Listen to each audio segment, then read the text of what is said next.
Salutare, bine v-am găsit la un nou video de Brawl Stars. Video ăsta vreau să-l fac, să nu mă să ne facem un opening. Cum ați văzut că am cufere acolo, adică boxuri și mega box și big box, am acolo. Și vreau să fac un opening mâine. Sper să vă placă partida asta ce o să joc. O să joc o partidă și o să vă zic cam ce o să fac mâine. Ok, mâine o să fac un live, o să fac un video normal. Cam mă gândesc acum ce să fac, nu știu de tot. Deci nu pot să vă zic, să vă promit.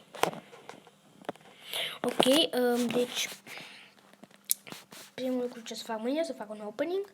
Eu nu o să deschid boxurile mele, o să mi le deschidă un verișor de-a meu, un verișor bun de-a meu. O să mi le deschidă el pentru că așa ne-am gândit. Deci eu o să le deschid a lui și el a meu. Deci pe canalul lui o să aveți unboxing-ul meu cu boxurile mele. El o să, oricum o să pun și eu video cu boxurile pe YouTube la mine. Deci nu trebuie să vă... Trebuie să-mi căutați canalul sau ceva. Ai de mine ce n-aveam fătăți. Bine, și asta am vrut să vă zic. Bine, cel mai mult a fost aia. Ce număr aia vreau să vă zic că mâine fac un unboxing și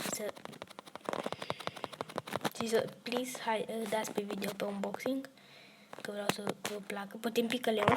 Și mai am și încă un cont, care ăla o să fie contul de abonaților, în care o să avem, adică o să am, nu avem, o să am, numai, o să fie un cont care are foarte multe boxuri și foarte multe line boxuri și pe ăla o să fie contul care o să vi-l dau voi. Nu, please, nu, dați pe el. Hai. Și bine, aia o să fac mâine, deci sper să vă uitați la video de mâine. Ok. Cine le are? Că mă duc după pe el, mă duc. Ce? Am crezut că acolo-i. Hai de mine. E ok, deci câștigăm. Ne-o cărat. M-o cărat, mai bine zis. Și bine, asta a fost tot pe astăzi, deci sper să vă placă. Mă joc cu primul pentru că mi-a plăcut, adică îmi place. Vă arăt contul și gata. Și vezi, am 23 de boxuri. 99, am rămas la 99.